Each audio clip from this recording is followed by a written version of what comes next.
नमस्कार जय जगन्नाथ चलन जाना एक एजुकेशन खबर प्रत्याहार बढ़ाइला चिंता सीमाटेक शिक्षक नियमित होगा नहीं अनिश्चितता प्राथमिक शिक्षारू सीमाटेक योजना भित्तिक प्रथा उठेवा नियमित शिक्षक नियुक्ति प्राथमिक शिक्षक चुक्ति कार्यकाल को नेशनल इंक्रीमेंट दे मूल चाकरी गणना करने और विद्यालय में 44,000 शिक्षक खाली पदवी की पूरण करने सरकार निष्पत्ति नहीं।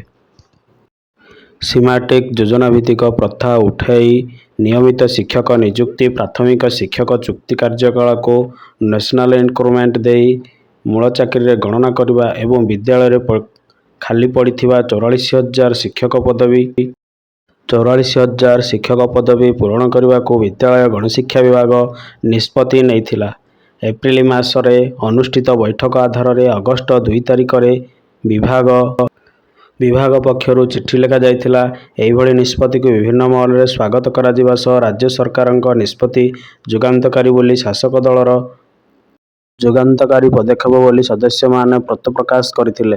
मात्र दिन केटा जाइछि कि नाही विभाग निष्पत्ति बदलाइछि। विभागीय अतिरिक्त शासन सचिव दुर्गा प्रसाद महापात्र आज ओसेपा राज्य प्रकल्प संयोजक प्राथमिक और माध्यमिक शिक्षा निर्देशक को पत्र लिखि अगस्ट 2 रे जारी होइतिबा चिठी को प्रत्याहार निष्पत्ति को शिक्षक संघ गुड़िक ग्रहण करि पारि नाहंती। प्राथमिक विद्यालय शिक्षक संघ सभापति ब्रह्मानंद महाराणा कहिसंती चिठी प्रत्याहार होइतिबारु शिक्षक मध्यरे असंतोष सृष्टि होइछि।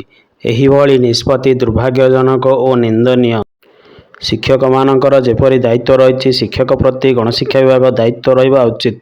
प्राथमिक शिक्षारू सीमाटेक नियुक्ति उठाई नियमित शिक्षक नियुक्ति और 6 वर्षर चुक्तिकाल को नेशनल इंक्रीमेंट मूल चाकरी गणना लेवल VA शिक्षक केन्द्रीय हार में दरमा पुराणा पेंशन व्यवस्था पुनः प्रचलन और प्राथमिक शिक्षक पदवी वृद्धि प्रस्ताव को पुनर्बार दे तुरंत पूरण करा जाऊ नहले आगामी विधानसभा अधिवेशन में संघ आंदोलन को बोली साधारण संपादक विभु प्रसाद साहू कार्यकारी सभापति कृष्णचंद्र बेहेरा टुलू देई विरूपाक्ष सेठी प्रमुख चेतावनी देइछंती।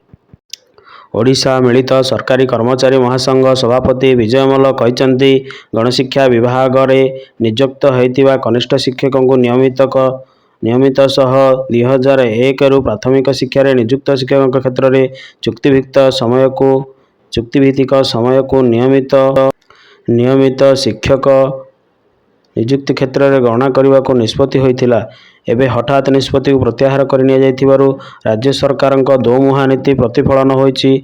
समस्त शिक्षक और कर्मचारी संघ यहाको दृढ़ विरोध करिसंती। जातीय शिक्षा नीति को राज्य सरकार लागू करुथिला बेले प्राथमिक शिक्षा रे नियुक्ति रे पुनर्बार चुक्तिभित्तिक नियुक्ति को महासंघ दृढ़ विरोध करुछि। मुख्यमंत्री केंद्र शिक्षा मंत्री गणशिक्षा मंत्री ए विषय नियमित चुक्ति देवाई अनुरोध करिसंती। एही सही लेटर देखंतु एलिमेंटरी प्राथमिक शिक्षारू ठिका नियुक्ति उच्छेद एवं प्राथमिक शिक्षक नियुक्ति नियमित करने नहीं गत 2 तारिख में जारी होइतिबा एक चिठी को विद्यालय गणशिक्षा विभाग प्रत्याहार करिछि। सेही चिठी रे सरकार विचार और अनुमोदन निमंते अनेक प्रस्ताव विषय रहितिबा मध्य जुक्तियुक्त स्तर में यह अनुमोदित होई नथिबारु ताहा प्रत्याहार करा जाइथिबा विभाग दर्शाइछि। परवर्ती आदेश न हेबा पर्यंत उक्त चिठी अनुसार कौनसी पदक्षेप नेबार आवश्यक नथिबा कुआ जाइछि। ए संक्रांत रे ओसेबार राज्य प्रकल्प निर्देशक प्राथमिक माध्यमिक निर्देशक को अवगत कराइछि। सरकार एहिपरि निष्पत्ति को विभिन्न महल में समालोचना कराइछि। ओडिशा मिलित सरकारी कर्मचारी महासंघ पक्षर कुआ जाइछि राज्य सरकार दोमुहा नीति प्रतिफलित होइछि। 15 शिक्षकों बदली सुपारिश प्रसंग को झटका हाईकोर्ट रहितादेश। विधायक और सांसद निज निर्वाचन मंडल में 15 जन शिक्षक बदली पर सुपारिश करने प्रसंग को झटका लगी। हाईकोर्ट यह गुरुत्व भाव सहित ग्रहण करिछि। एथिसहित बदली आदेश उपर हाईकोर्ट रहितादेश जारी करिसंती।